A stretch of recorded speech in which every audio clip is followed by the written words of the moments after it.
le pega mo tol ko ke me ope ki mo mo fa ni ka ni ko ko me fa mari ko ni ko ta fast ro ki ke me ta ha ta lo ko ma e música te vi ta ma ko ta ko ta ha i e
Malo.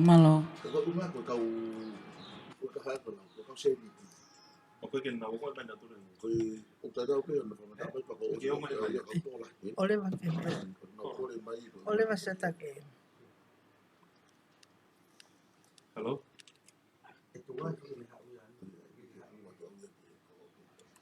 Thank you, Siata.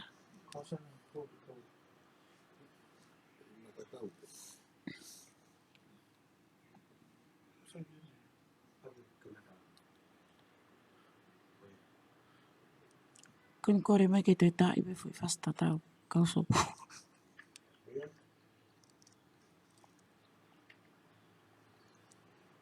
Keke koe ofan kustu ko mai koe wa.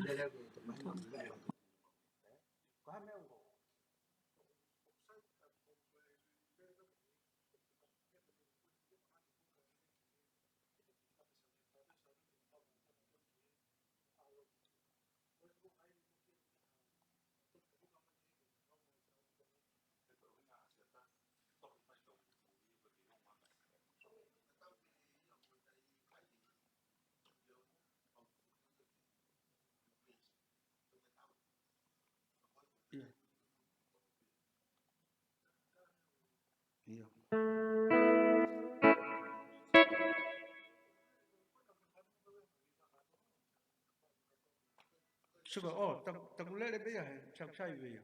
Agak, sige.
fia te taisene ya te koe pila e te aki ko panga uafe pe pe foki a chei pa auslea ko panga e tolu mea ka tan pe fia moto ko tau panga wa mo ofa e tapa mai ki to koni ke tau mawe ma ofa malo fita pamana to pe ki mo tolu ko mo ko hori mai ko ki mo me mo oni ka ta ko more Este le que te explora. La que un moro si le ripe. O te que fu ma de que hela, de que igual, de que o más tocó.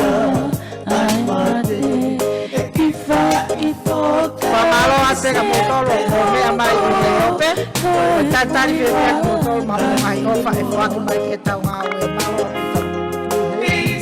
Ko ofa ni ku fra ko mai be mi fra o mai be mi he pataloni be moi patawa a Sydney Australia be mi ya luani kai lahi be he foki kono ka me mi pa ko pa anga ita ha fe tonga malo apito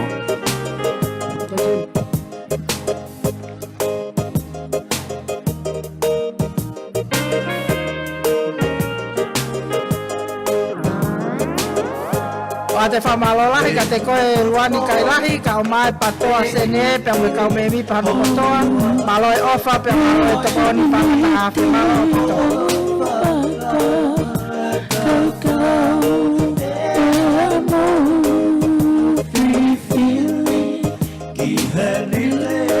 o patape kapawo ko ke loto mafana mo ke mera mafana ki ai tau olunga o patape ke tau mai o tau olunga ko ko tia e tape ala o taha ko eni ko hi ka ke fa tau pas mai pe pe me te to ke me ame ai o hi ka to ki o mai o fa patape nga tau olunga mafana e o mai ke tau programa malo to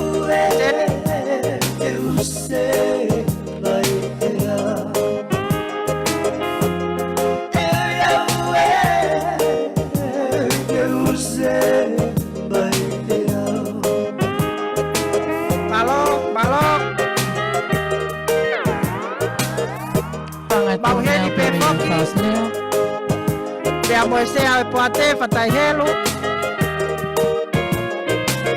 kauma ai sekretari ai poate e kakai levita mo he tau taki ya pe ke toga kau me mi fa yo no tali fia ke mo tolu I he fia fini malo hen foki ya mo sekretari ai patoa Colope Foundation ana fita kori e kau fata mo mal tolu pe foki asata masima ko mitia ia ai patoa ai kakai pe foki ki a bola pe mo nihi te ke a mai e ka popo ka ko mau tali fia ke mo tolu malo ta se Pangai tongea ku fra mai e pe mi aleti latu pangai tongea tonga pe mi aleti latu mi New Zealand malo pite ofa pe malo e tokoni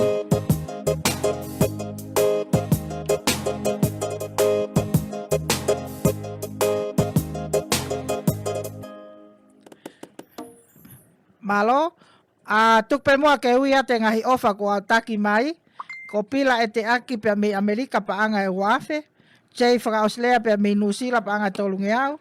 Ko patoa sene mo luani kai lahi pe mo kinau tol pa anga tahafe. Ka ma leti la tu pe mi New Zealand ko pa anga e tolunge au. Malo apite ofa tal fe fia ki mo tolu. Ti chei?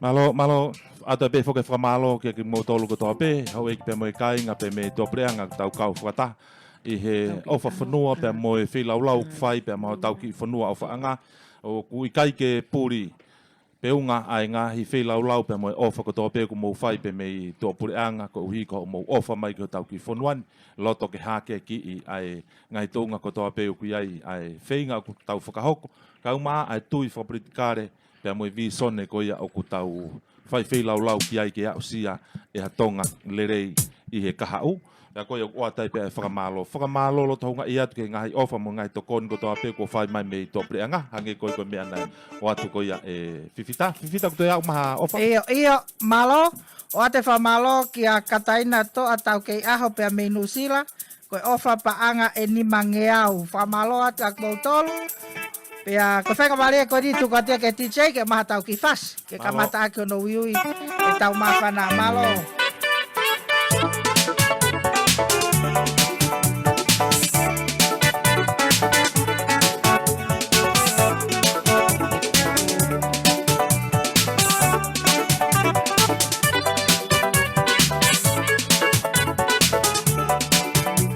Ate Faskoni de Maawia Payabunga.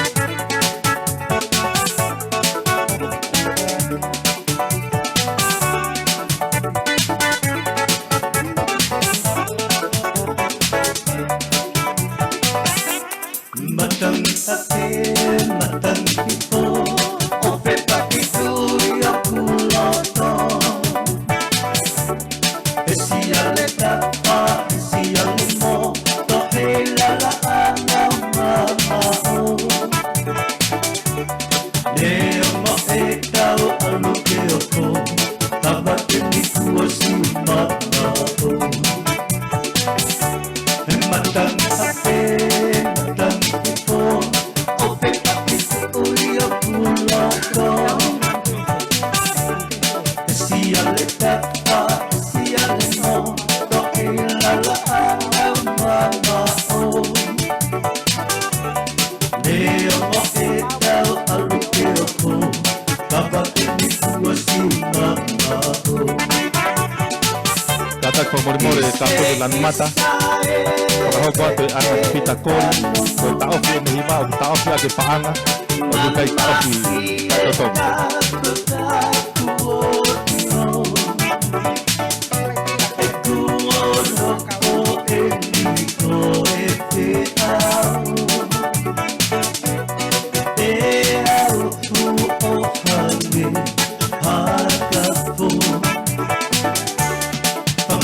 Cecilia aeto iketalia maie makuoi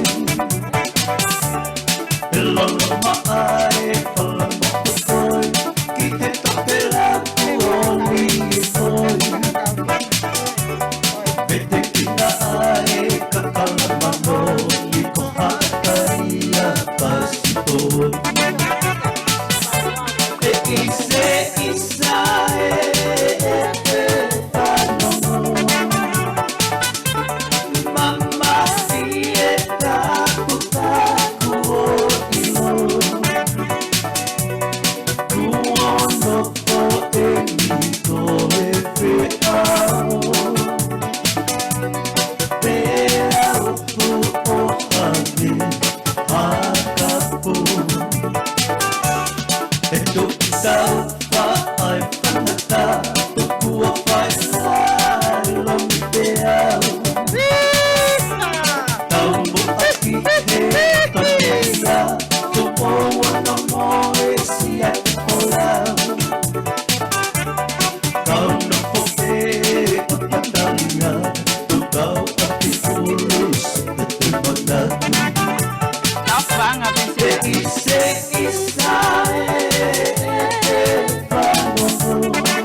Faskoni ki mau tolu ko to ape pe me he.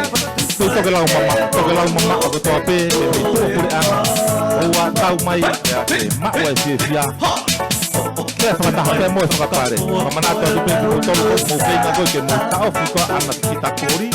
Oua, ko taofi o ki taofi ake siri, ka au tai ko taofi ake sipi. Whaonga tai te ko e tau ko hingoa na tuku atu ki he Western Union pe ko e MoneyGram ko hingoa o te vita tuku moe he taktaki. Ko hingoa ia tuku atu ke o mai ai ho mo o pape mo toko ni through MoneyGram or Western Union. Electronic transfer. Malo pito offer malo toko ni. Uo ke hane ka mawhiwai. Te koa ka matoa na e toki hifo mai. Mo tolu ko te mau e akau ni, ka tai ka more koe na kutolu ma peia i he e tau aimi, ma o pe mea i ti te ilai. Hane haha ke paris ko mai me wai kiki. Pine o hifo pe i tu umo a osani. O tukila mo lamo, handa tui tui rai. Pe halo te ke makola ke me takele ai. He ka tona koula to me lo to palasi. Ha o ela ha o papai ta ordo. Mahasisi ne punani politoto. Na e kui peia me ono ako. E kai fuaia a umaondo. Ulu tomo maha oi paki mai toi. Pita ina lau oi langa tori. Marie, Ue kisiri pa oi piu atapaki.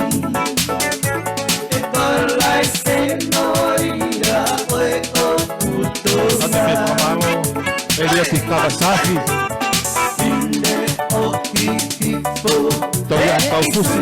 umu a osani. Tukila mulamu hana tui tui hai. Pamalo atu heni ki a atenisi a ka ola koe ofa koe paanga e te au koe i Australia. Ke he whaki ki a to iahi ka pusi koe paanga e toi me au. Palasi Malo e ofa pe moi toko ni. hifo be umu a osani. Tukila mulamu hana tui tui hai. Halo te ke mapola ke me takele ai. He koa o tona koula tome loto palasi. He koa o tona koula tome loto palasi.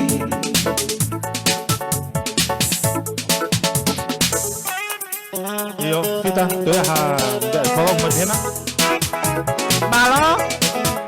Wate pe fa malo. Ke ni hikon ko ataki mena ngai tokoni. Pila te aki pe me Amerika panga wafe. Sei fra Australia pe me New Zealand panga tolungiau. Wani kairahi pe mo patoa sene pe mo na tolu me sene Australia ko panga tahafe. Le tiratu pe me New Zealand ko panga tolungiau.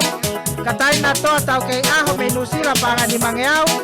Atenisi a kau ola pa anga te au pe me Australia pe moto iahi kau fusi pa anga e tolu nge au. Pa malo ati kak mau tolu ka pau ko tau wau peke matai fika ko eni e miniti lau miniti pe me eni wanoa ka tau to e tahataha ati ke lotu loloto. Ata pe ngai o wake mau tuku mai te jeni tuat mau malo. kipas pas mai kau popo. Kalau kau tu kau termini man, patonga yang dipe, kau popo, kau kunau, kau pun tak kau lepe ke nau apa nau toke nau sing aja tu ke doa. Kau tu kau di formu kau pada tolong kau popo. Oh, pai kemari kau tu kau kipe ke a pipita. Malo tai seni kahiri e ni ta mea. O kau kore atu. O ku kore mai kau tahine pia me he hoi hoi fua. O mai mua mau ki foi fasi. Pia koe teki teke nau taulunga ko panga e tahape. O mai mua e fasi o kau hoi hoi fua. Koe hui e malanga pea ke te o mai ata anaki mai. Koe hui e taike o atu ai ko nau fasi. Malo, fa malo atu. Ki he kau hoi hoi fua pia me he le tio kolope. Koe teki teke o mau taulunga ko panga e tahape. E hiri koe ni e o atu ia. Ata ape kua pare po tua pare. Ko kina utalu ko toa pe ku fili kakala ke le tio kolope. Ko whainga maari e ni. Ke ave a lewa ka atu kirismasia ke omi pa mai patoa ai kakai. Opa atu malo te seni. Malo, ata te wha malo ki mo tolu ko toa pe ku mo ofa mai te me tua preanga. Watawa nge pe ku tokone ate ngai fasi ko toa pe ku atu he hoa ni te maki mo tolu. Pea, ate pe fasi ko tita maki mo tolu. Kau hoi fua, aua, maalahi. Ie o seni oi parea. Ui noa pesi oi noa. O hange tua mole te konoa. Mapusanai ki te si italianai. Si e mau o pani ua mamakani. Malo, kahiri pe ni. Te ukore ki he DJ ke fili ene fasi. Kai tuku mai ki whenga marie ke ute ui atua o inahi opa kua umai ke te pile. Malo. Koe ngahi ofa ni kua utaki mai. Pila e te aki pa angai wafe, tei whauslea pa angai tolungi au. Luani kai lahi pa moe patoa sene pa angai tahafe. Leti latu pa angai tolungi au. Kataina tau kei aho pa angai dimangi au. Atenisa kau ola pa angai te au. Toiahi kau fusi pa angai tolungi au. Koe katoa ia nihi kua utaki mai e nau ofa. Whamaloa to mo kei mea mai. Koe fasi koe ni te tau hoko at ki ai koe tau olunga ia. Ai kau hoi fua me he le tio kolope. Pea koe teke nau tau olunga koe paanga e tahafe. Kai tuku mai e nau tau olunga. Atape kai ngā whanongo kau mai kau mamata. Kau ki ai hao ofa pe ku ke loto ke o atu hao fasta olunga. Koe DJ koe ni tene lava peo tuku i atu. Ki ha mea koe te ke fie ai. Atape ke tau ngahi kau ngā awhunua koe ni mei tahi. Ke tuku mai kau maa ai ni ihi kotoa pe. Tuku ang ka ana. Malo. Hamanata tai pe ko e tau ko hingona tuku atu te vita tuku mohi taki ki he Western Union pe ko e money cream. Malo apito. Iyo. Pasiko ni kua te pe maki mo tolu ko toa pe kau hoi fua pe mei loto Amerika. Watawa nge pe toko nea te pasiko ni ka ki mo tolu hono ko toa. I love a breathing Maui girl.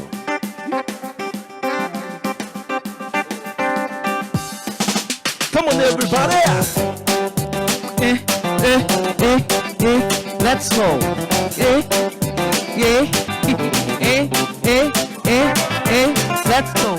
Let's go.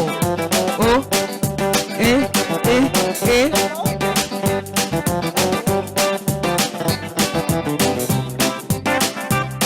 I love a pretty Maui girl.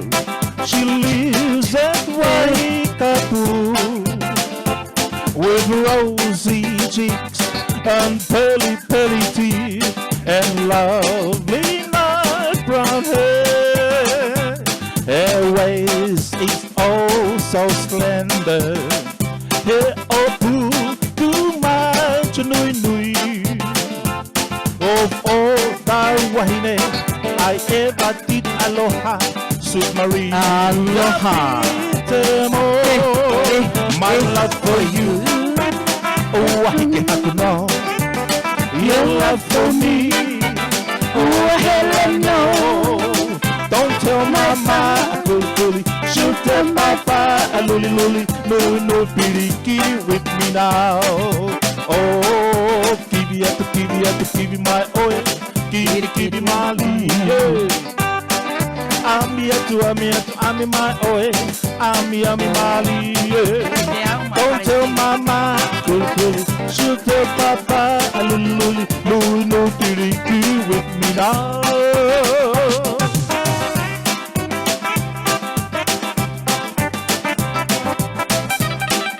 hooky la. Let's go, Hawaii. Let's go. Aloha. I'm going to the hooky la. I Hooky, love hooky. a pretty Maori girl. She lives at Waikapu with rosy cheeks and pearly teeth and lovely nut brown hair. Her waist is oh so slender. Her nui nui. Oh, Tata Ahine, I ever did Wahine. Sweet Marie, my love for you. Oh, I have to know your love for me. Oh, Helena, don't tell mama, cool, shoot up, papa, and lulu, believe with me now. Oh, Tiria, Tiri Mali. Ami Mali. Don't tell mama, shoot up, papa, and no, Tiliki with me now. No, Tiliki with me now. No, Tiliki with me now.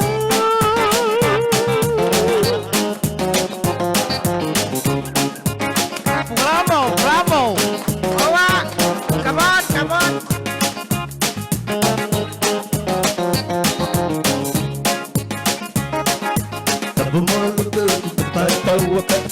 Ete tuli mafua I he mai moani na talo me moa Oua na tako fie matamu a kaya nge koe biki e lokua Koe moana pihana ki I ta puta Uwisa whakapo ka pasi o ngā lupea Dana I kia te au Ange hapu ulai o ne ngongolo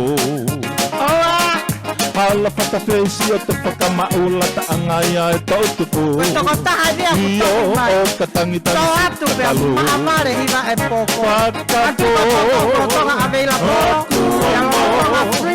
Sete no fomo Una loto Koe haape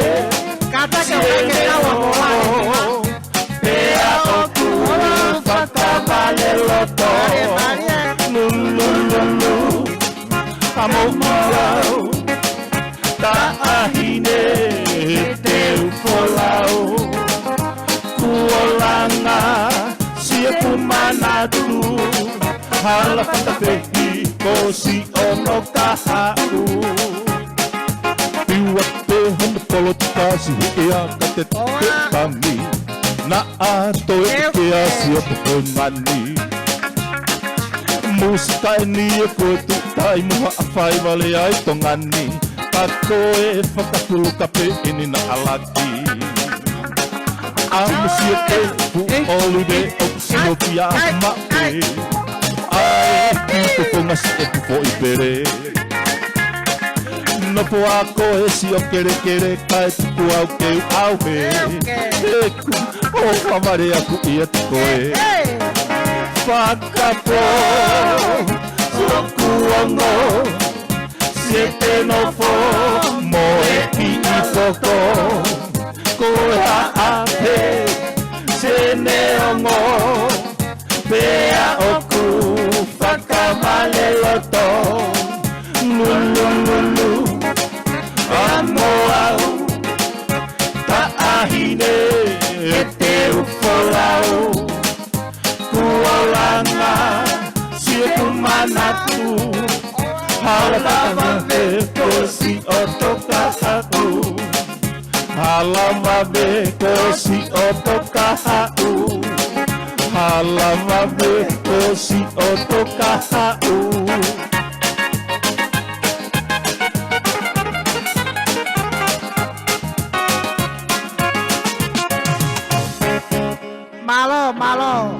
Malo mo me a folo mai pe mi ope pe ako kamata ke tawa atu ke loloto Kahange o ku hanga he tamapoko ko ni o toi langa i mai e kuohiri seuke mea whawale he anga ko manatu ke he kuohiri.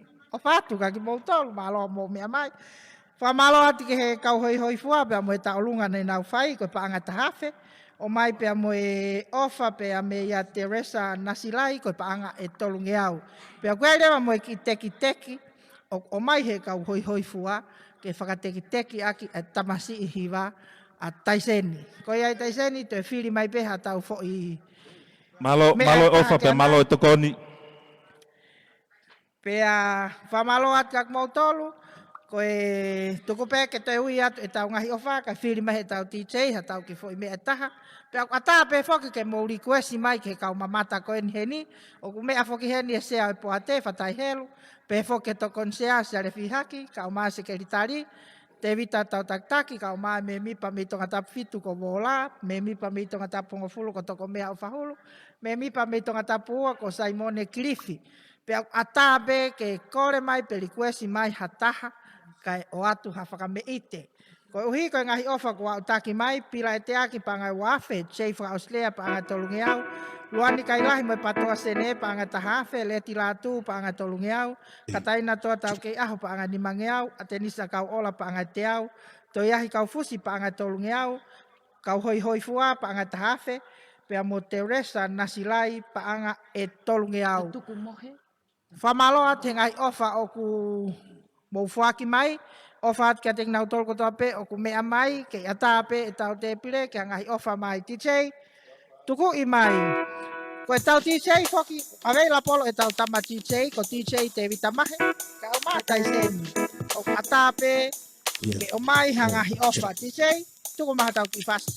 Ia, fasi ko ni o ate pe mo tolu ko pe mo kau mai e hawani, Evergreen au nofo, Elioti kabas safi ka pe foki a pila e te aki, ato pe mo fasi ko ni pe ma awi a veisi mia tapua, Angelica, Saulala, ka pe foki aita fi nau tupa, pe amo ki mo tolu ko pe ku tau kataha e hawani.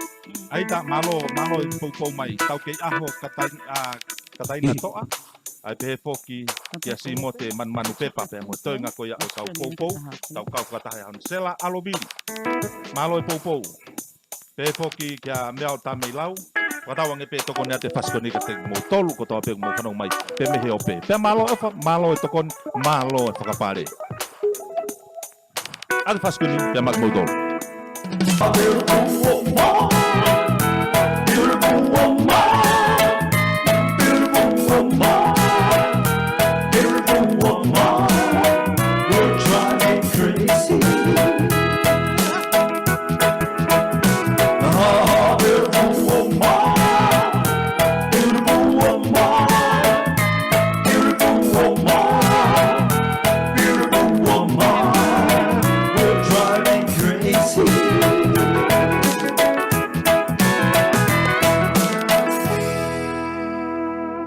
Malo ate fasia ko ia pa mak mo tolu ko pe moana maka kai be foki ki aita finau tupa pe mo toinga ko kau pou no ko toa pipita Malo Taiseni, kole atu ke he TJ ke whiri mai ki fo i fasi ai taulunga hono ua. Koe taulunga ia o ku fuaki mai e he tare kita ai Patoa Kolope Foundation pe a mo e Sharon Mina Foundation. Pea koe teki ko ia koe paanga e tahafe. Pea o ku kore mai. Ki he sekeritari koe ai Patoa Kolope Foundation ko ana fifita kori. Ke whai mai e mau tau olunga. Koe mau teki koe paanga e tahafe. TJ, tuku i maha ki fo i fasi. Ai Patoa Kolope, koe ofisi fo ke Patoa Kolope Foundation, koe kaungawe, koe finemuto ufawa ana fita kori, Patrick Maka, kauma Asiata Masima, koe mau tolu ya ai kaungawe i he Patoa Kolope Foundation. Koe tare kita, ko Sharon Mina, Sekona, koe Palestini pe mei Australia ko Sela Aloviri, Palestini pe mei Nusila ko Vai Nicolo Taufa pe mo Feturi. Pea pehe foki ki he letio ala tuti ai. Pea koe foi taurunga koe ni ana kori, fita kori. Pure pe foki tau paanga, koe paanga tahafe, koe teki teki ai patoa Kolope Foundation. Malo, DJ, tuki atu. Ia. Pasko ni ko lang ta olunga ni o ana. Malo fa malo to koni.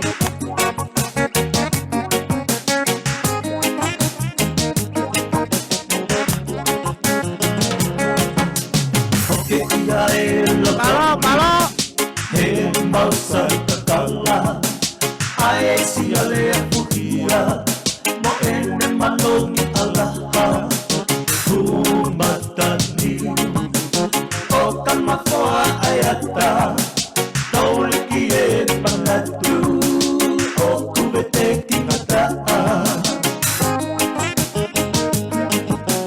Neta whamangatu Hono silang nakali Kalano a famula O kamalu a tiafi File kalabaka Keke tui mo a papai Kile pakatamai Mo e petu ua siafi Oi mapoi a televisone Ata e manatu Si e whamai hesi E toto ua ki tau Ananda iheloto Moe whakakakau Masani e noponi Koe tuhae na hau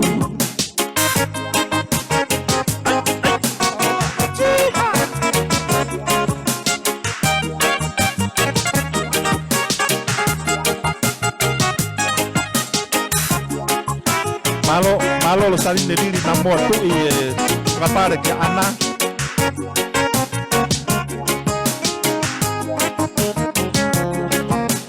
Yuma fua uta Pea mo aho panilolo Ha he visone E po uli moe aho Malo Hala whakakawa kawa Kai na whawa mama o Ka ua tongi a he Whanga whaliki pako Oi, po i he televisione Ata e manatu Siki whanga i he si E toa ua ki tau Wa ananga i he loto Moe whakakaukau Masani e tuponi Koe tuhae na hau Oi, po i he televisione Ata e manatu Siki whanga i he si E toa ua ki tau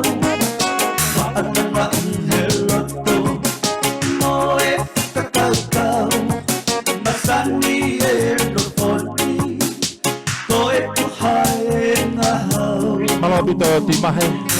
Malo mo tama e tonga fasi fa tawang pe to kon at ka mo tol ko to pe mo mamata mai pe me he pe mo feinga paanga ko ye glab ke tau frauko I he howani fra malo ia to pe ngai ofa pe mo ngai to kon ko to pe feinga mari ko ni to kwang ke o te fifita ai ofa ko tak mai. Malo tai seni, whamalo ko lawa taulunga ai patoa Kolope Foundation. Pea whamalo atoi ka JC kona ko uhi ko tokoni pea moi ofa ko iapa anga tahafe. Te tau kolosi mai pea me hei kare ki he kiwi ko foloa e nau tuki mai he matapaa ke whakahama e nau ofa. Pea koe tohi e no wanga peheni. Ko ki tokoni e nau ko at me kau mate ngata patoa septa patoa a Okalani a Aotearoa. Pea me he kau takata poupou ko sione eniketi taufa. Vilimani Soane, Mosese Manopangai, Semisi Manopangai, Suriasi Fililava, pea mo pasi. Pea ku kau ki ai, pea mo kau fifine ko eni, ko maulupe tuitufu, pea mo kau fifine ko toa pe, septau ku ikai ke lava, ke whakalau mai e he tokotaha ko eni ho nau hingoa, pea mo palesteni, ko vai Nikolo taufa, ko ofa paanga e wafe. Pas-pasi ko toa ki ai, ko ofa ia, o mau pea me he... Kau mate ngata patoa mate ngata ko ya septa Okalani Aotearoa ko paanga e wafe DJ kahiri ni tu maki fas o wat foke ofa ke taha ngahi ko faeni ai patoa ai kakai ne kei moi lele pe nusila lo saline la lili na mo atui e hiri ko ni e tok atu ho fasi ko hi ko e pau pa mo tokoni pe o mai e tokoni ko eni ai patoa septa patoa o kalani au te aroa o ku kau ki ai pe mo e candidate na e fili pe me tonga tapu fa ko ilayasi lele ufi pe ne o ko kai ke kau he lau ka ko uhi ke vilitaki pe lo to ke teke ko ha ngata anga DJ ko malo atu ke kau pate ngata ko ni pe me septa patoa o kalani au te aroa pe me ya sione ni ke ti taufa viliman soane mo se mano pagai se mano pagai Julias Filirama pasi ba Nicolo taufa ilayas lele ufi pe mo maulu pe tuitufu pe mo totoa kau fefine dai vai DJ malo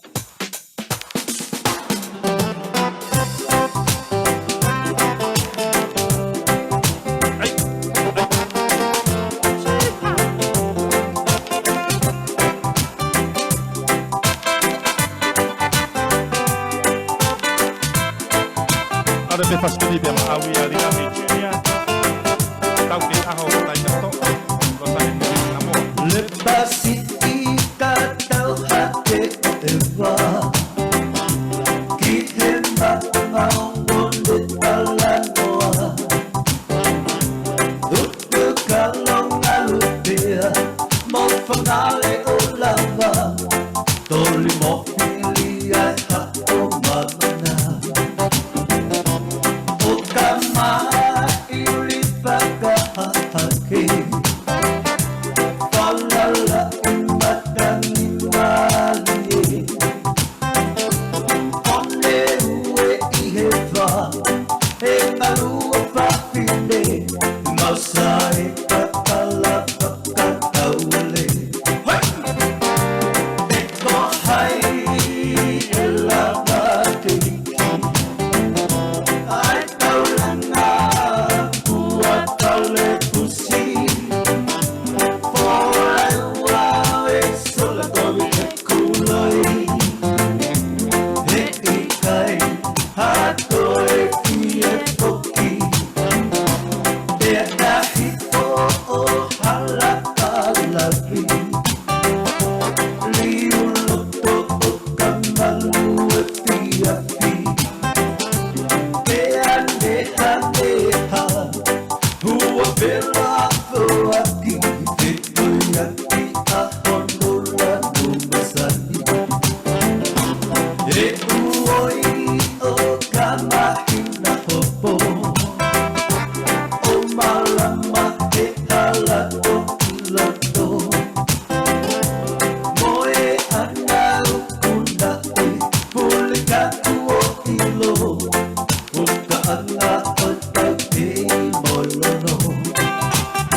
malo whaka malo atai pe ki he hoi fua pe amoe ofa pa angai tahafe Teresa Nasilai pa angai tolungiau Patoa Kolope Foundation pe amoe Sharon Mina Charity ko pa angai tahafe pe amoe Septa Patoa Okalani Aotearoa ko pa anga e wafe o ate wha malo ka mo tolu ki taimi no kon ko tau kamatai ko kamata ke tau whaka o atu ke mata i whika ni ma.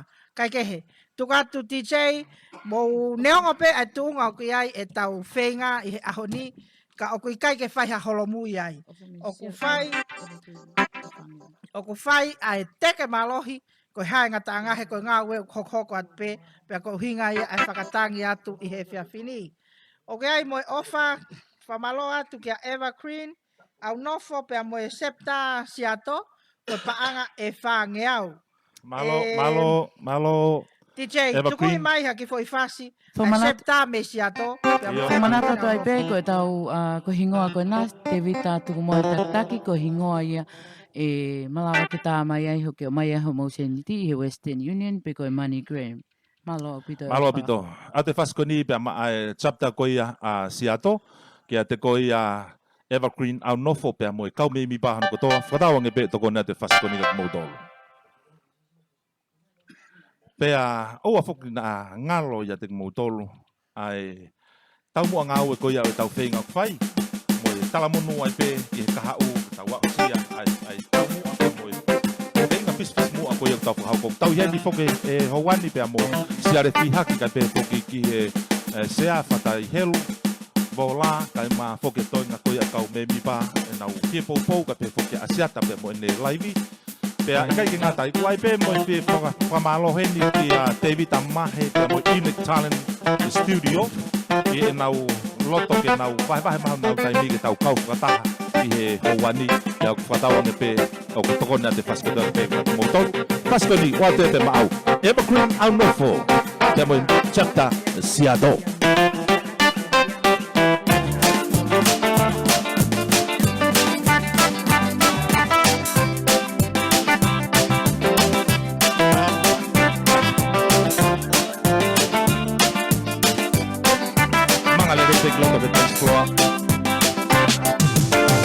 Tell me when you will be mine. Tell me cuando. Tell me when be mine. Please don't make me wait again. When you say yes to me.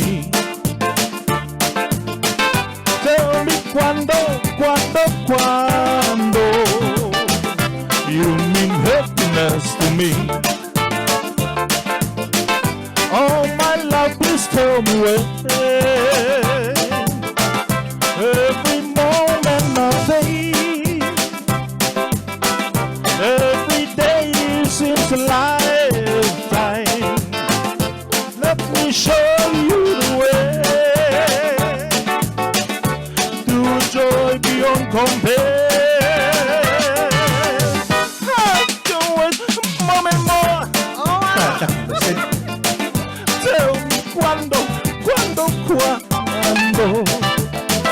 Say it's me that you adore. Oh my darling, tell me when.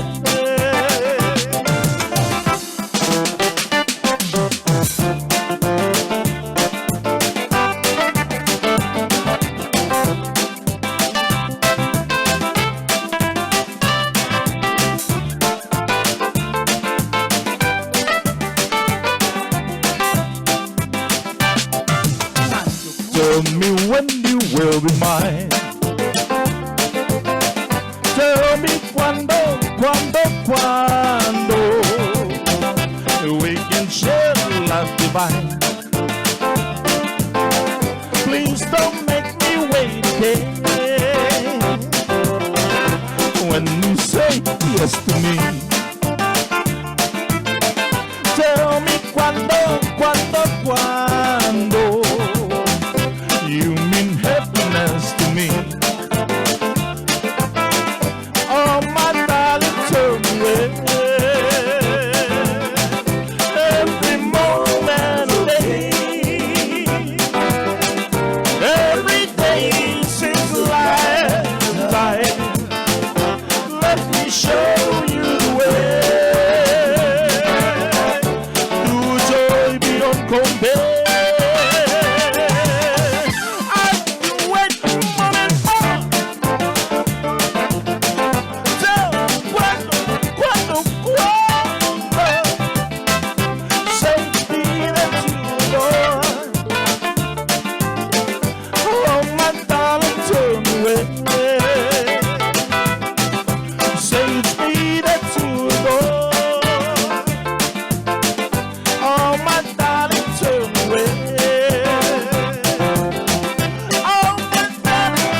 kamata ke mafana poko ia ke Kamata ke tuku-tuku mafana mai pe mo ne osi. ahono ngahi taleniti Quando pehe ai patoa.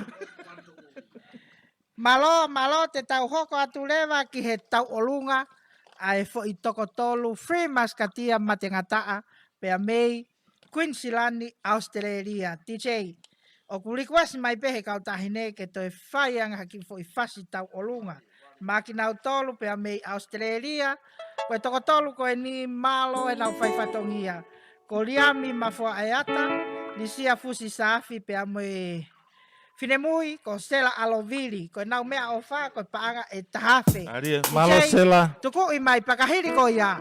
Tuku i maki whainga maria ke utoi lau atu e tau ofa ko tānaki ki he te epile ki mua pia tau toki hoko atu malo au pito. O kui kai foke puli fifita ko e filau ko nuk fai ko e ala pea masiva ki hono kato o fai mai ake ofa pea mo e tokoni pea mo e pou mo e lango maki ko fai mai ki ho tau ki fonua masiva ko ni. Ko e manatu merie pea mo e manatu ofa pea ia ki he tupu anga. Pea ko ia o kuia ia e fia pea mo e haunga ia lahi au pito. I he wakai ki he ngahi tokoni o whai mai ki nau tolu ko tau pe nau tui mo oni ke visone. Pea hange ko mea ko ku tau wha tala noa ki ai o ku tau tai hati ka toa pe ki tau tolu he patoa. Pea ko ia ngai a loto pea mo e whaka amu halerei o ku whakalou ku fua pea mai whanua o tupou pea mo eiki. Malo tai seni koe ki foi fasi kon te tau hoko atu koe tau olungai ai patoa kolope Queensilani, septa Queensilani, pea moriami mafua ayata, lisia fusi safi, pea mosela alovili koe paanga e taha fetijei, tuwat malo. Aua, septa Queensilani, ada faskuni mat koutou.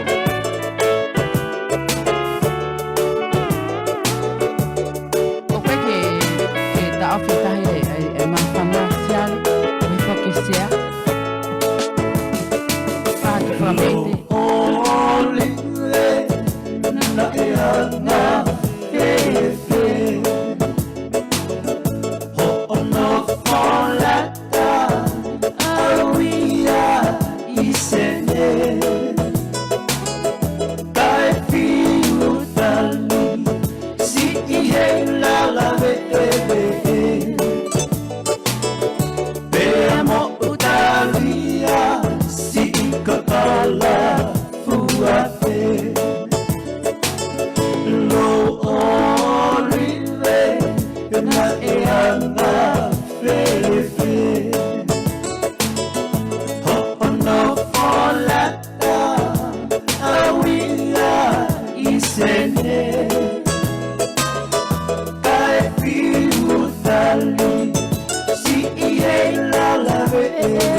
walasi Pea to moloto Moe fuka I pangai Na eo mai Si itu tulu ai lagatali Toa koma hapu Koe ia ai hai Malo, kamalo kita hine tau olunga ai patoa kolope me kunsilani ke asela alovili neongo ku kei tafe tau like lolo ka oku kei toi pe ai fiafini ke te hu mai a homo mafana e hoa whaka osi. Tuku mua ke uia te ngahi ofa ko au taki mai mo tuku at e tau whika ko uhi ke aki motol ko tope o ka manake whaki mai homo ngahi ofa. Me ia pila e te aki ko paangai wafe, sei whaka oslea paangai tolungi au, patoa sene pe moluani kailahi paangai tahafe, leti latu paangai tolungi au, kataina toa tau kei aho paangai dimangi au, atenisa kau ola paangai te au, to iahi kau fusi paangai tolungi au, Cepta hoi hoi fua paangai tahafe, Teresa Nasilai paangai tolungi au, Patoa Kolope Foundation pe moe Sharon Mina Charity paangai tahafe, koe patoa septa patoa okalani Aotearoa paangai wafe, septa siato pe mo Eva Queen au nofo paangai whangeau, pe moe patoa kolope akunsilani paanga e tahafe. Koe katoa ho mo ofa kua o make te pile I he taimini, koe paanga e tahamano tolungeau.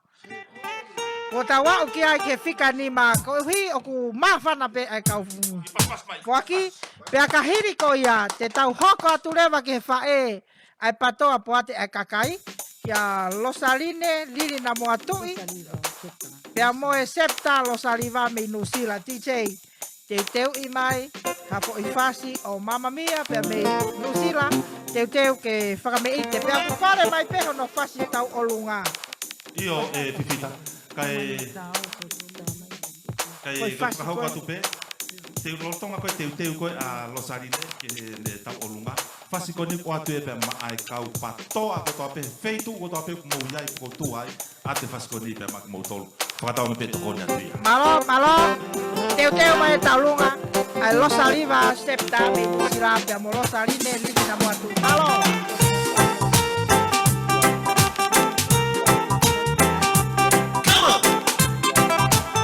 Alle fast koni da mau Sharon Mina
oto ki moa Te au koe o whangoa I hoki I fofonga Koe witi au oe loto kai ano Koe witi au oe no ala babe Koe witi au oe kolo kakala Koe witi au oe fungahi tifo He koe witi au oe tokolo motu a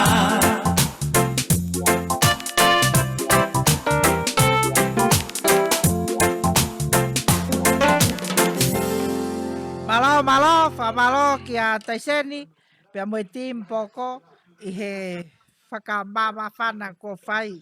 DJ, tuku atu, o mai mo e ki foi fasi a e septa lo saliva pia me nusila, pia me ia lo saline liri na mo atui, ka uma a Pamela mahe, ka uma a e septa lo saliva.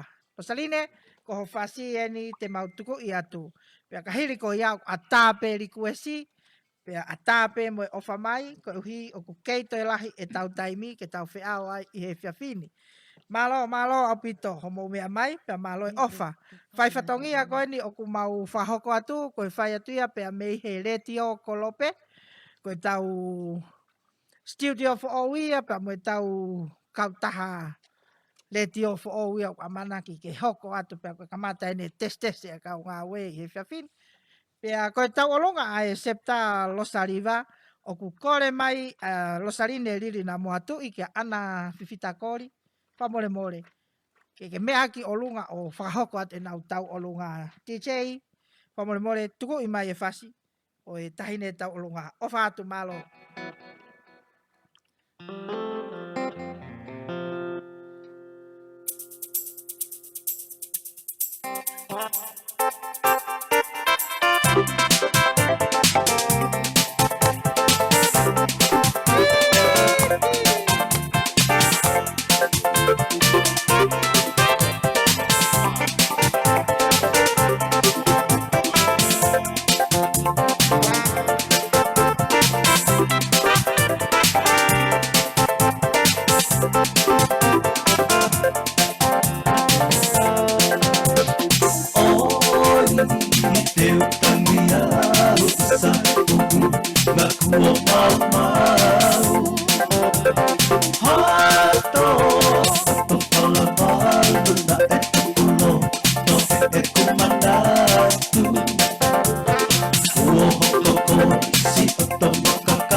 i alua o whake manu ia pala. I alua koe pe i alua o whake manu ia pala. Elete puke maope te lauko si te siate.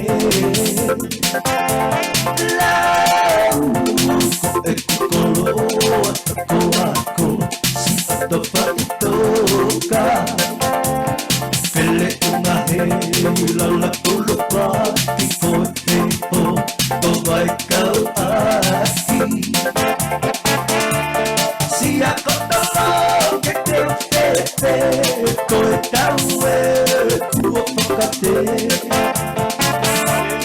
Si ako tolo ke te uwhepe ko e tau e kua whakate.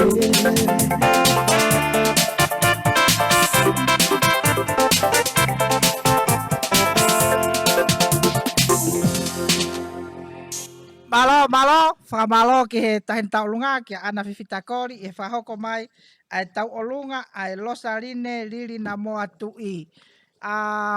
Kahiri ani e tuku ange ki he poko team ke o mai haki fo i request e taha pea me he kainga me he ope. Pea kahiri ko ia te tau hoko atu lewa ki he tau olunga hoko. Koe ki foi fasi fo koe ni nei tau olunga i atu e tau olunga koe ni a ana pea mo e septa losa riva. Koe whau ia ai ki whine motu a pe mei he sia kotoloke mo maile a te volo. Pea koe whae ia a ona polpo asitei. Koe hui koe ne hahanu pe ki hono ofa anga. Ka kupehe e whare whafo ka au maa a puatoka. Kau ngau e kolope, ko wongo i pe ai o mai e hiwau kai te ulawa. Ko hui ko helo ko ene o politikare. Me he homa te wha. Tuku moa ke whakau ato e ofa ko eni. Pea meia orimi. Safi, ka uma Elioti kawa Safi. Pea mo Henry, ka uma Mariki Safi. Pea me he sopu o tau wha. Pehe e Elioti. O guai pe whok ho maulau. Pea me he taulanga tatu. Pea mea kawa mo nga one. Tuku i mai mua mau ki fo i whasi. I he hiri ko eni. Ai talanoa koe ni o atu he poko. Pea koe ofa o mai pea meia Elioti, pea mo orimi, pea mo ena whanau. Koe paanga e wafe. Pas kotoa ki ai. Elioti. Malo ofa. O atu ki foi request koe ni ke whaka o atu aki ke maure rei ho teu. Pea kahiri ko ia. E toki o atu rewa ho langi tau olunga. Puatoka ia pea mo kawa mo ngaone. Malo. Pas ki ai.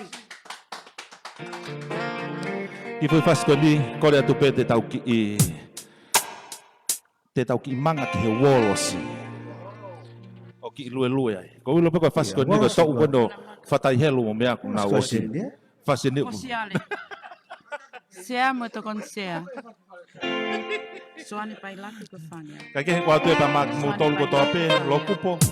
Pe mo tolu sione a soane pai late. Moana maka ka pe foki ki a Sharon, ka pe foki ki a ki mou tolu ko toa pe o ko mou. Kau whakataha mai ke tau katoanga ko ia o ahoni. Sione keti whirimoi hala tauwha. Ai pe foki ki he toenga ko ia o kau poupou. Me New Zealand, Australia, Amerika, Pitania, Siapani. Ka pe foki ki sueteni ko tau kau whakataha heni pe mo tō taha pe me sueteni malo o pute poupou. Pe malo e tokoni, malo e ofa. Ka koe ki fasiko ni. O ate pa mak mo tolu ko toa pe ko mo hen pe mo ngai ofa anga. He ka kono ni ma nai hola mai ka ria ka hono mari api.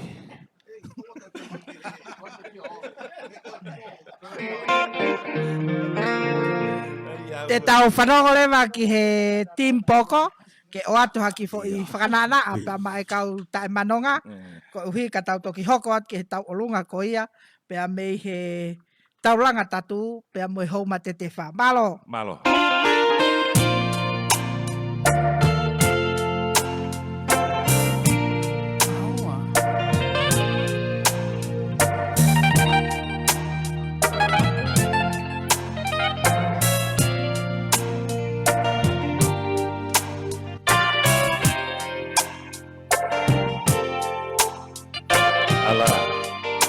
Soko. Kalau ide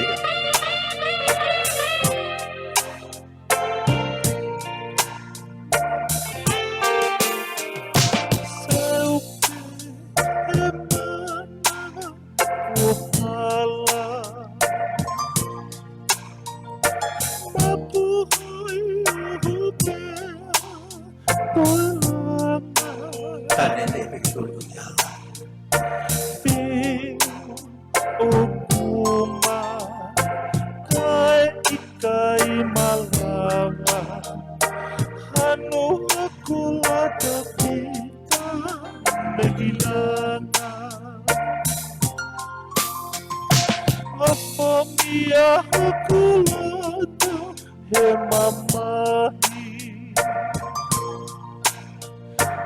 Anu maisa misari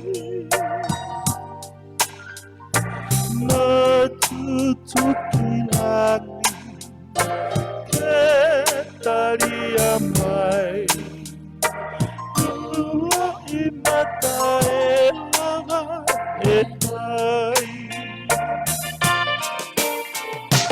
Muna muna tu ineke tikina rusa Ai sisi fulani lologa kembala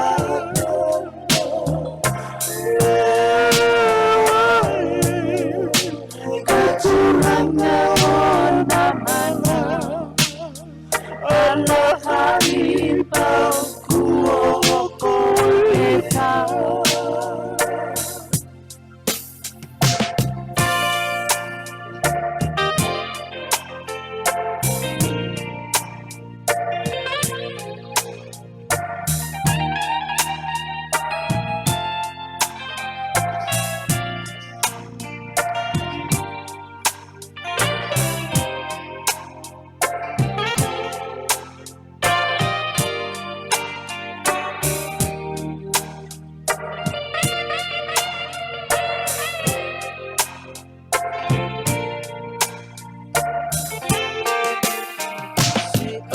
Sisi alamera Hei lala Na epule pasana Tu isabau Te fare kuolala Ho opuri aku tuitumu Hei lala Isa hemata di kota ini kau Oa. Emomo itu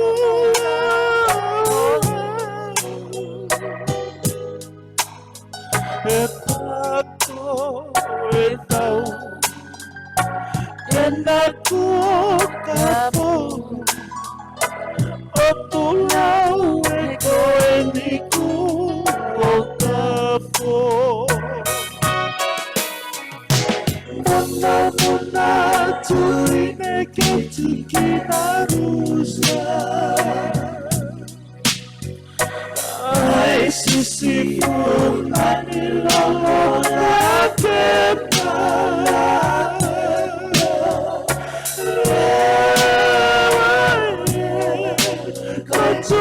Kecurangan malam Allah haribau kuoko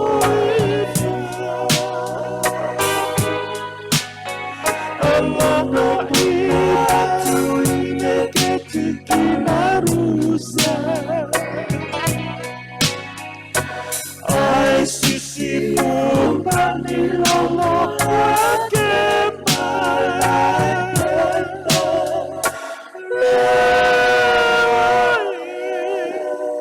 Kecurannya nama lama Allah haibau kuahoku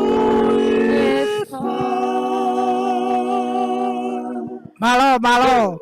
Koe whaahingale o e nia e whaia i e tau tamate. Kake, oku teu ke tau hoko atu ke he tau olunga ko ia, apua toka pe amo e kawamonga one, oku talamai e he kau tolu iha ia, pe ame i he septa kolope, patoa kolope Queensilandi. Vivita, hange ka mau ka vale mau tole tahine talunga ko se la alo vili he leo, oi poko ka pau ku pehe pe e mau sio atu. Koe mea rawa ki ai, toi top up mai e he patoa kolope a Queensilandi e nau tau olunga na e tahafe, e panga tahafe ke aluha ke owafe. Pas ki ai. Fifita, whaafofa pe mea kotoa ko kore atu pe ko kulai seni na whaiwhang ko to'o pakai ke tau toi hoko atu. Kai kahe. O ku mo oni pe foki e lau. He na aku no whanoa pe au ka ko ho whaahori. Kai kahe, tukange whenga maria ko e ni ke tau hifoi ke tau langa tatu. Orimi ka oma Elioti Safi ko mo fast tau olunga eni. Panga e wafe. Malo, malo. Fatu Elioti. Malo, malo. Elioti. Ki mo tolu ko toa pe mo kau mai he tau polkalama a hauni. Ai tapea mo finau tupa ki umusi. Pea pe foki a moana maka, kai pe foki ki ariami a mafoiata. Seroni kai pe foki ki a Elioti pea mo toi ngako ia kau pou ko toa pe mo kau whata mai Orin Safi. Pe foki ki a Palu Faupula. Oua. Ko sia mai tokone a Palu. Koe panga te au mea palu ko teki o e tama hiwa poko. Malo au pito e ofa. Malo Palu. Ofa lahi atu kaki mautol pe malo. Ofa malo e tokoni. Fa wata peki ofa ko eni. Ko ofa ia pe mea soane pailate. Ko panga e whangeau. Soane pailate. Tise i tamai ai fasi o Elioti pe mo Orim Safi. Pe kahiri ko ia. Teu mai e poko hato e fui taha. Ka uia te ngahi ofa ko au taki mai. Malo, malo.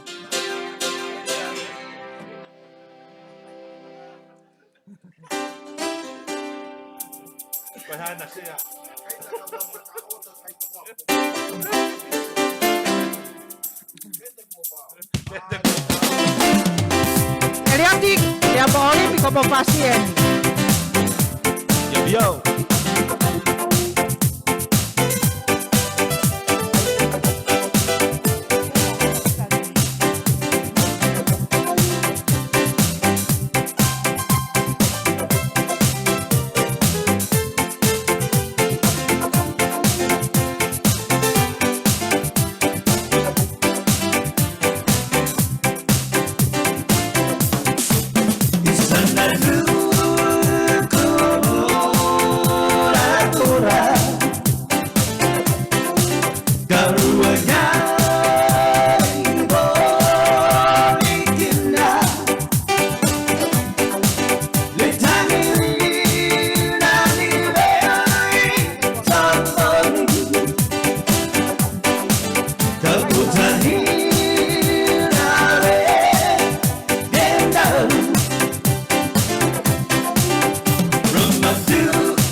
Say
troubles we already know. Tell them all, tell them all, tell them the sad song. When all hope is gone, we're gonna tune it and turn them on. Reach into your room, oh, oh, just feel that gentle touch. When all hope is gone, say so much.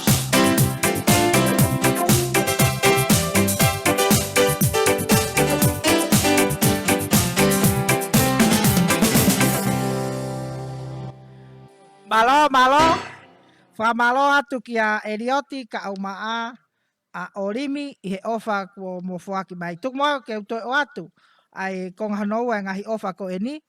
Kia losaline lili na mo atu i pia mo e septa losaliva ko e paanga ini mangeau. Orimi saafi ka aumaa Elioti pia mo e whanau.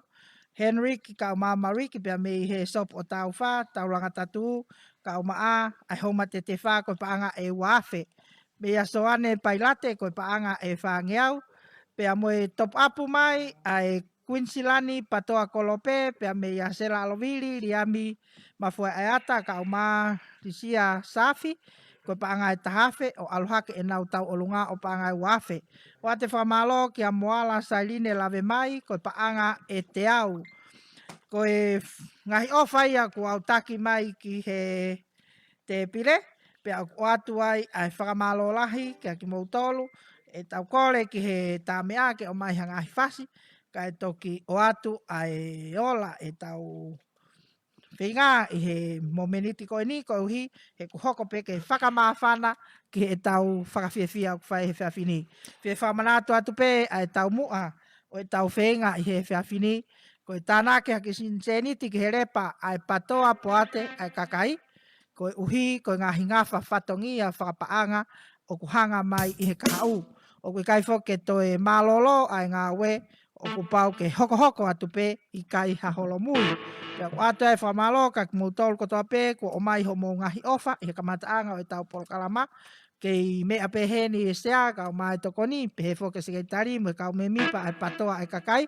Pea pe he fo ka ki mautolu ka o whai whatongia ai le tio kolope pea mi toka aiki. I he o atu e tau ngahi whas whamalo ke he tijei e he ui matangi o ku whai pia me he tawhaaki o e me area. Tuku mua ke oange ki he timpoko ke o mai ha ki fo i whakanana ai kau whiwhine ko uhi o ku kai ke toi whai ha holo mui o ku tau fofoa utope. Ko uhi ko e whiawhini pia mo e hanganaki mai o sa pateu kei toi lahi e tau taimi toi e tau houa e ua. Uhi o whamawhana e whiawhini, ka ku tuku atu, ka ku weha mō ngā hiri kuesi, o ku ataia. O atu whaki te ongo e tau polokalama e whiawhini, ko e polokalama pa ma ai poate patoa e kakai, ka ku taitari whiawhia ki nau tolu kotoa pe o ki kai ke nau kau ki he patoa. Ko uhi, ko ki fo i whasi, ko e ni, o atu ia ma au lo kupo look out e ua, pia moene kore mai, o anga hana ki fo i whasi, pia moene whafufonga ko te vita lawe mau, ko uhi o tau taha pe, uhi, o anga rewa ke timpo, o kupo ko ki fo i whasi en, pia mo o whakafofonga, kai uma aho o whakafofonga i tonga tapu uluaki, ko te vita puloka. O ka, atu lewa fo i whasi ko ia, taseni? Tawanga na whanua ni abet Malo. Come on, everybody!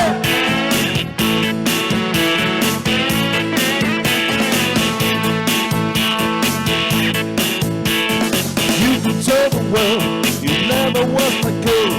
You can wear my clothes when I'm gone. Or you can tell your friends just what it feel like been and laugh and joke about me on the phone.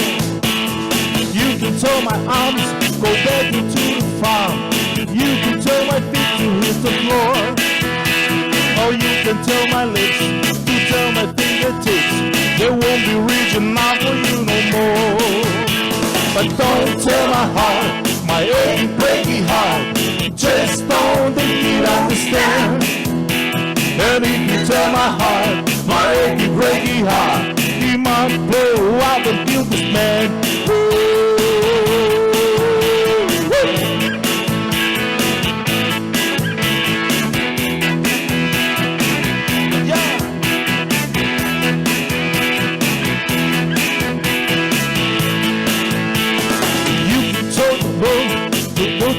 your size. You can tell your talk by my leg. Or tell your private kids who's this and tell my lips. He never really like me anyway, yeah. Or tell my eyes to lose. Tell anything you please. My circle really knows I'm not okay. Or you can tell my eyes to watch it fill my mind. You might be working out on me today. But don't tell my heart, my achy breaky heart. Just don't think you'd understand. And if you tell my heart, my achy breaky heart, you might grow up and kill this man.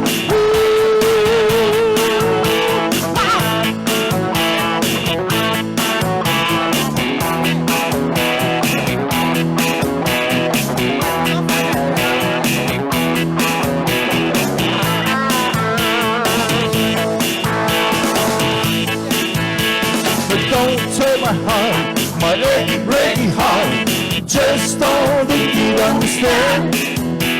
Then if you tell my heart, my achy breaky heart, he might blow up and kill this man.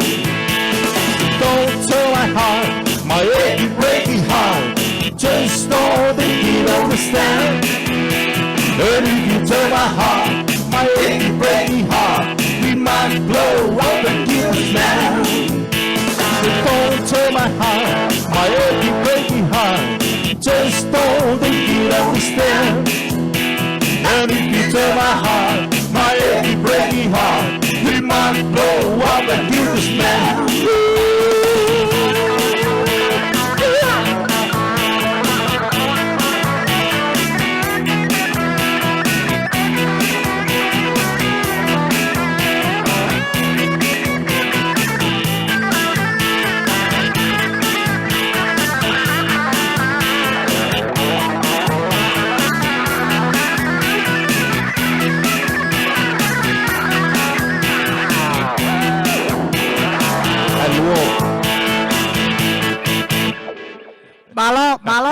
Famalo ke tim poko ko hio ko e tau ki fo i tau olunga o ku ofa mai aki e teine me motu pe me Australia ka ko fa tamaia ai vai ko utumalama pe mo volokaile pe mo popo lahi ki he tau fenga ku fai ko ai e te mai he DJ e fo i fast tau olunga a teine me motu ko e ofa atene me motu o fuaki mai ki he tau ngau he whiawhini o whiunga e mo paanga e tahafe.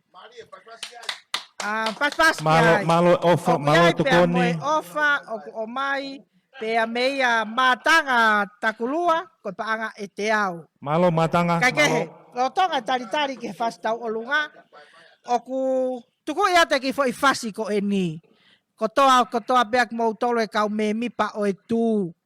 O ate ma o falahi ka ki mautol malo e ngau e mehena o ato e ki fo i fasi ko eni ke whaka lelu ako tau ngahi loto hoha pe a kahiri ko ia e toki hoko atu lewa ai fasi tau olunga a teine mei motu ka koe uhi o ku tau whai pe ke heri kuesi ko e teke i mai he poko ke ki ariaki atu e tau tahi ia he ki fo i fasi ko eni malo Ko le atu ka tak whamori ki mou tolu ko toa pepe mehe o pe mou pas ka toa mai ki he taki ko ia tautahi ko ni ku amanaki ki ne whakariari hono tare ni ti. Tā koe ko tare ni ti ko hiwa ka alu ko ia kantiteiti. Kaike tau fia ko toa pe tau wau sia mai e whainga maari ko ni fifita pia moe kahala ni si mahi. Seuke. Pea ko te hale. Ko toi haare mai.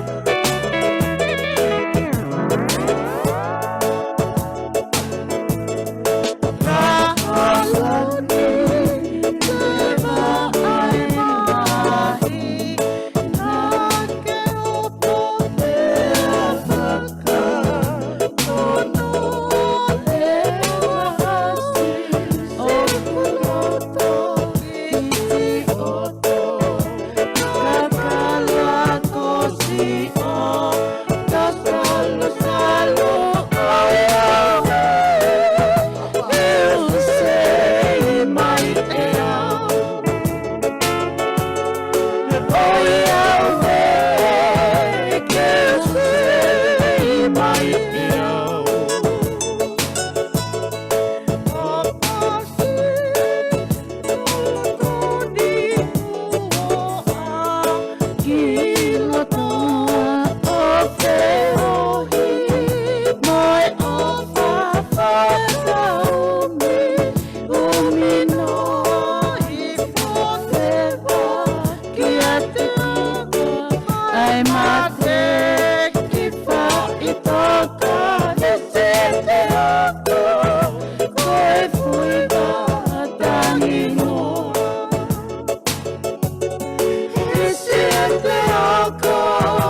fange more asika ya hiva. Chi.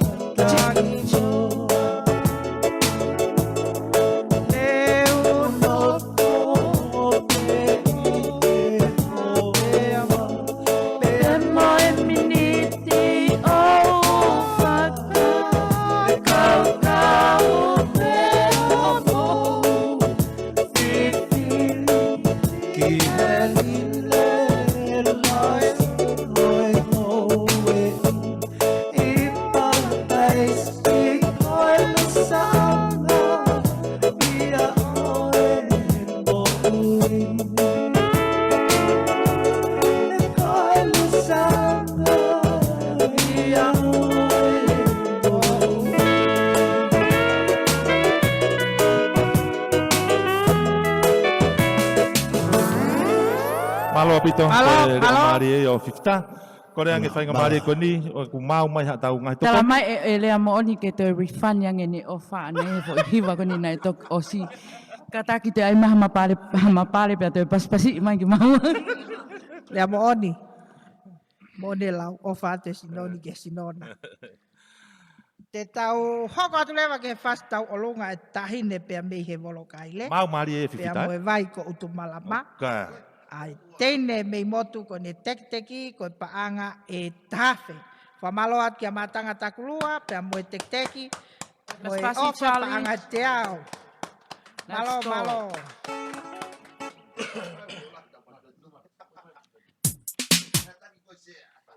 Io atu pe faskoni teine mei motu. Kai nga koia pe mei he volo kaire. Pe mo mo tol ko ta pe kai nga hapai. Utu mai siata, utu mai Mo ka siata. tau Utu kau mai pou pou. Fatau angi pe Utu to mai ko na te siata. faskoni ki mo tolu. Kadak fa more more. Ki lingi ringi le rei pe lolo. Te ko te ke osi e tau u tau olunga. Tu mai tormai na yang kona.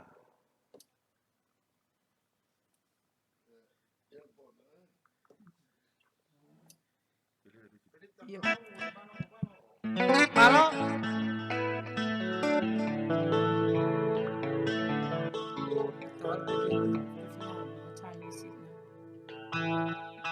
Ne hiva puta vos.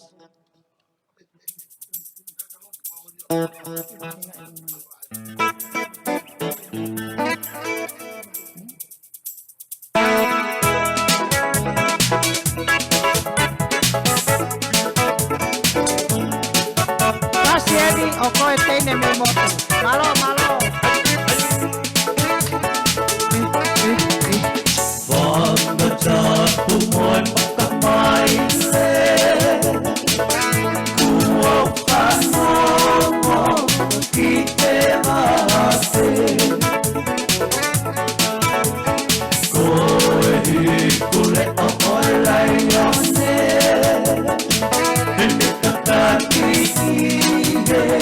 Halas a los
malo ki he DJ he tuku mai tau ngai fasi.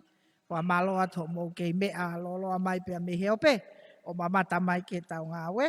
Tuk pe moa ke ui atu pe me mu ai ngahi ofa ko tau tanaki i he taimini ki he te pile. Pea o kuata e whakamalo ka ki mautolu hono kotoa pe. Ko uhi ko ngahi ofa ko ia. Pila e te aki pa angai wafe. Chei wha Australia pa angai tolu ngeau. Patoa sene pe moluani kailahi pa angai tahafe. Leti latu pa angai tolu ngeau. Kataina toa tau kei aho pa angai lima ngeau. Atenisa kau ola pa angai teau. To iahi kau fusi pa angai tolu ngeau. Septa hoi hoi fua pa angai tahafe. Teresa Nasilai pa angai tolu ngeau.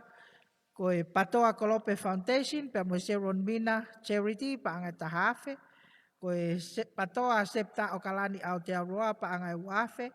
Koe Septa Siato pe mo Eva Green au nofo pa angai whangeau. Patoa Kolope Quinsilani pa angai e wafe. Losaline Lili Namuatu pe mo Septa Losaliva pa angai nimangeau. Olimi pe mo Elioti Kawasafi pe mo e na whanau pa anga e wafe. Soane pailate pa anga e whangeau. Moala Sailine lave mai pa anga e teau. Teine mei motu pa anga e tahafe. Pe mo matanga takulua pa anga e teau. Koe katoa e ofa kua tanaki i he taimini. O ku whiunga ia mo pa anga e tahamano ni mafe whangeau. Paanga e tahamano ni maafe whangeau. Te tau kei whiau atu pe huto he tau houa e taha. Pea tau toki au ki ai, toki tukunga maalie e tau polokalama i he whiawhini. Pea oku o atu ai e whakaafe loto maafana ki a te koe kotoa pe oku ke poupou ki he ngau e kotoa oku whai e patoa. Oku lotolahi ai a Sharon Mina pea mo i Patoa Kolope ke nau huma i o takitau pea mo hose a polokalama o i whiawhini ko uhi haki i koini mo haki i whakatotoe pea me homo kato ko uhi ko tau ngaue o ku hanganaki me i mua o ku whakahoko e he poate ai kakai. Kei mea pe me heni ai sea o poate ka au maa ai sikeritari pea mo he toenga poate ai kakai pea pehe foka ki mautolu tunga matu a mo whine matu a whai whatongia i he taritari lelei ki mautolu pea mo ngahi ofa